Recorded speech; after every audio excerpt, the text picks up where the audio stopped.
Good Tuesday evening, everybody. Welcome back to another video.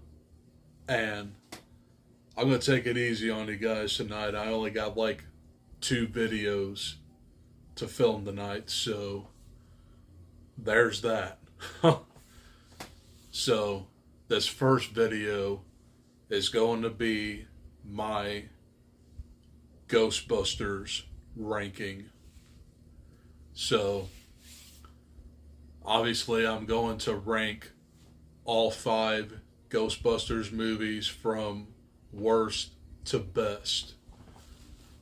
And all my thoughts are my opinion. So, if there is a movie that you like more than my placement, then that's fine and dandy. But this is my opinion. So, let's go ahead and get this thing started off with number 5. And I don't think that this is a controversial placement. My number 5 is Ghostbusters 2016. Now, this isn't a god-awful abomination, but it's not good either. So this is Paul Feig's reimagining on the Ghostbusters, and he just has an all-female cast led by Kristen Wiig, Melissa McCarthy, Kate McKinnon, and Leslie Jones. So the villain in here is just a really shy dude that really doesn't like people.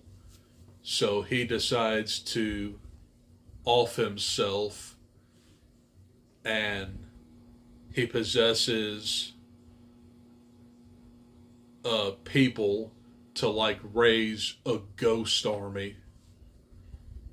So this movie does not have the heart, and it does not rely on nostalgia. This is just Paul Feig's vision. And for me, it didn't work whatsoever. I can't even tell you the name of these ladies here. So the comedy fell flat, and very forgettable villain. And even worse, you do have the cameos of Bill Murray, Dan Aykroyd, and Ernie Hudson. They're not even the Ghostbusters. They're just different characters. So this one, in my opinion, was probably the biggest stumble. But that is my last place pick, Ghostbusters 2016. And moving right along, at number 4, I have the new one. So number 4 is Ghostbusters Frozen Empire. And to be clear, I really do enjoy this movie quite a bit. I gave it a high grade, but way too many subplots, and it takes a while to get going. So this is the direct follow-up to Ghostbusters Afterlife, and it reunites everybody from that movie and kind of fleshes them out a little bit more. But you have a new villain in Garaka, which is an ice god that just freezes everything. Really cool villain, but the pacing in this movie is very, very slow. And I mean, there's the Phoebe subplot where she befriends a ghost, and I I do enjoy that aspect of the film. But then you have like Kumail Nanjiani in here as like a fire eater to like destroy Garaka, and that's another subplot. There's just too much going on, and this movie just like picks up better at the hour mark. But there's 55 minutes left of a great Ghostbusters movie. It's kind of like a slog in the first hour, but once everything comes around, it's still a very worthy climax. So that is my number 4 pick, Ghostbusters Frozen Empire. And my top 3 can be interchangeable, but I have my top 3. And a lot of y'all will not agree with me, but my number 3 pick is Ghostbusters 2. This was released in 1989, and this reunites the Ghostbusters, and their baddie in here is Vigo. So, Vigo, the Carpathian, is just this very sinister painting of like this godlike figure in the 15th century. So the only way for him to like escape the painting is to possess a baby boy. So Dana Barrett now has a baby boy, and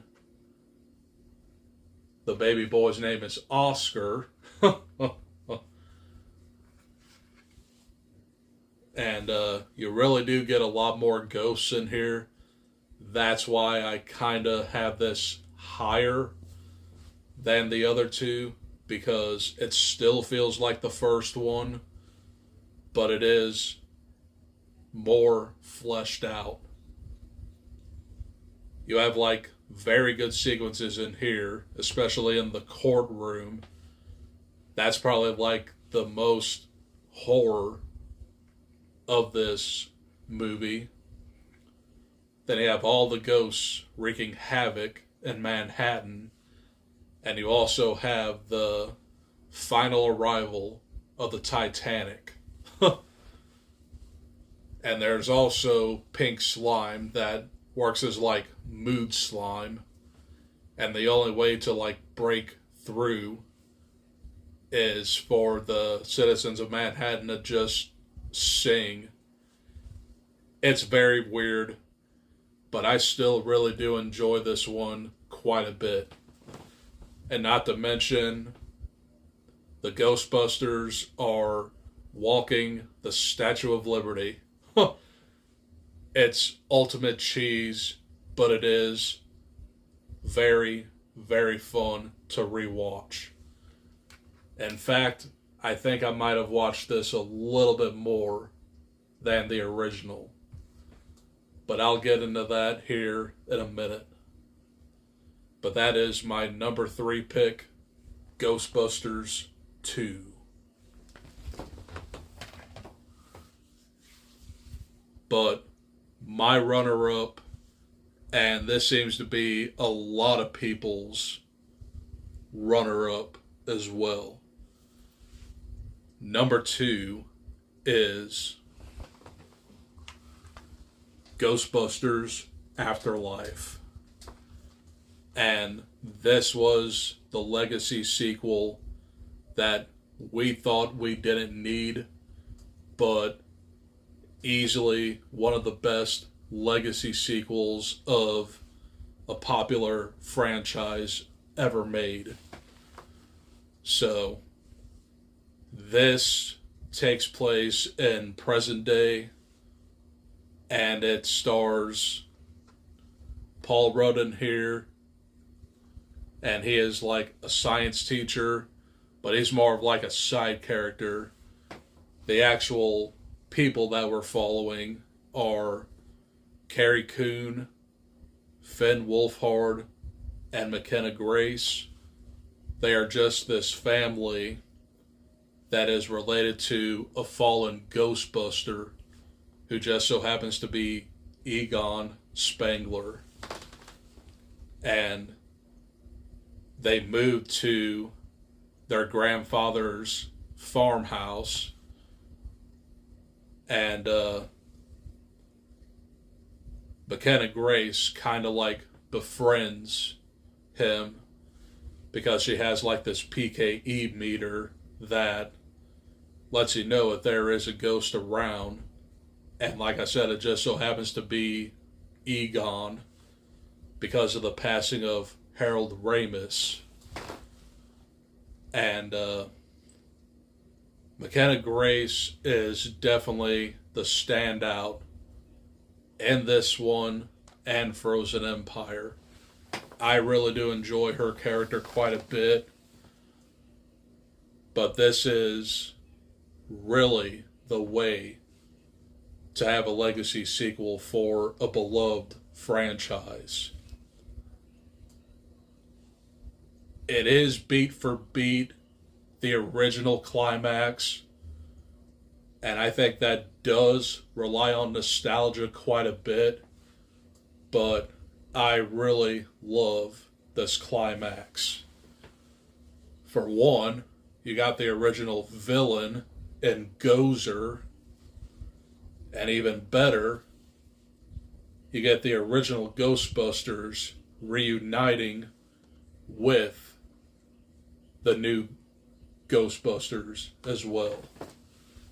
And then that emotional twist where Harold Ramis shows up as a ghost and he accepts everyone.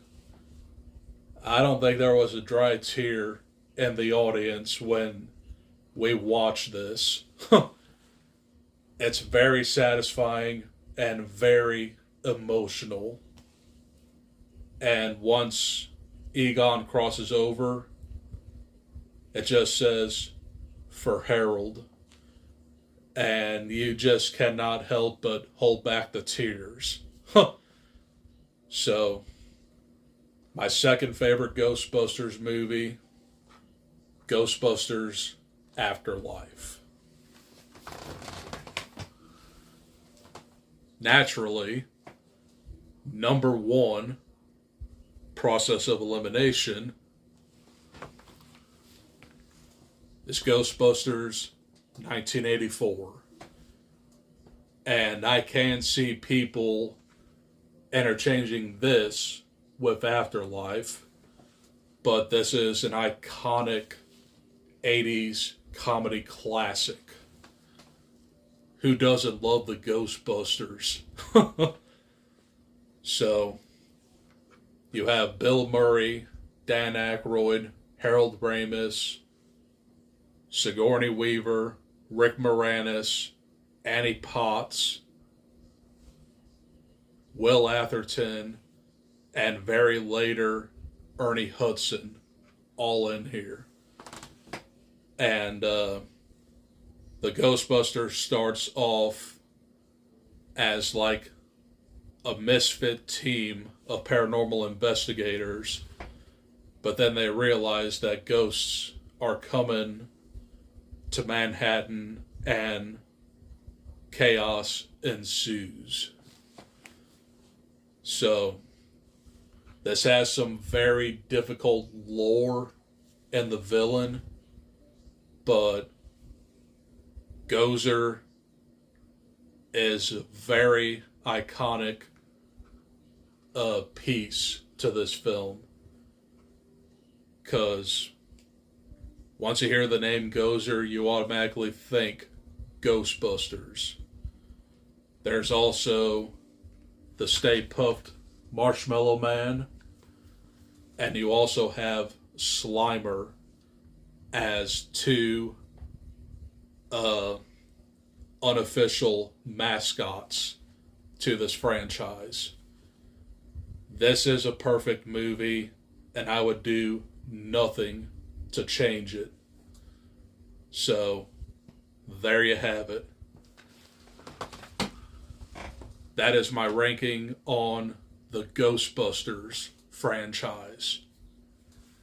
Been a while since I did a franchise ranking of anything, but Frozen Empire was one of my most anticipated movies this year, so perfect time to revisit this series. So that's all I got for this video.